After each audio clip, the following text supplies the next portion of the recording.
In this week's parashah, we begin the fourth book of the Torah, the book of Bamidbar. And in the opening words of the parashah, we read about the census that was to be taken by the Jewish people. And in the census, each tribe was accounted and given its own flag, with one exception. The tribe of Levi was to be counted separately. And the question is, what was the reason that Levi is counted separately? Every other tribe is counted from the age of 20. Levi from the age of just 3 months. And the rabbis point out the following, that what elevated Levi above all the other tribes was that the sin of the golden calf.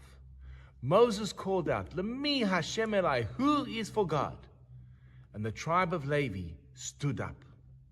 And the question that is asked is that when we look at the numbers, there was only a small percentage of the people that actually worshiped the golden calf. What about all the others who stood aside and did not engage with the sin of the calf? Why aren't they elevated? Why aren't they honored by serving in the temple?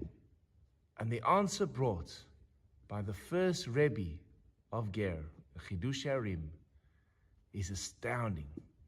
Explains the Chidush Harim that when the moment happened, Mi Lashem Elai, who is for God? The tribe of Levi stood up, stepped forward, and said, count us, we are in. Of course, were many Jews who did not involve themselves in the sin of the golden calf. But for them, they stood passively. Yes, they did not engage with the sin, but neither did they stand up when they needed to be counted. There's a famous story after the death of the Soviet dictator Stalin.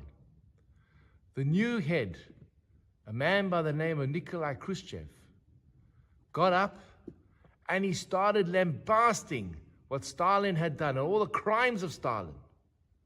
To which, from the back of the Politburo, a voice rings out and says, why are you opening your mouth now?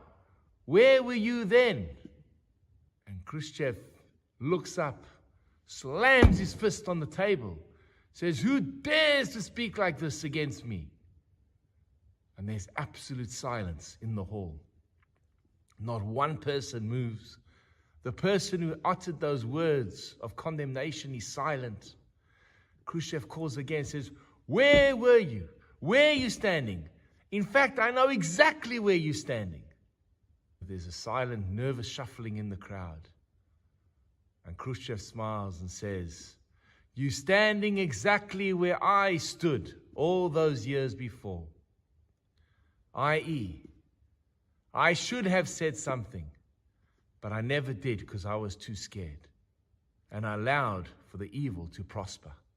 And for that, Levi receives the reward, where the other peer members of the tribes disappear from our narrative. Standing up in the breach, that is where Levi gets his honor.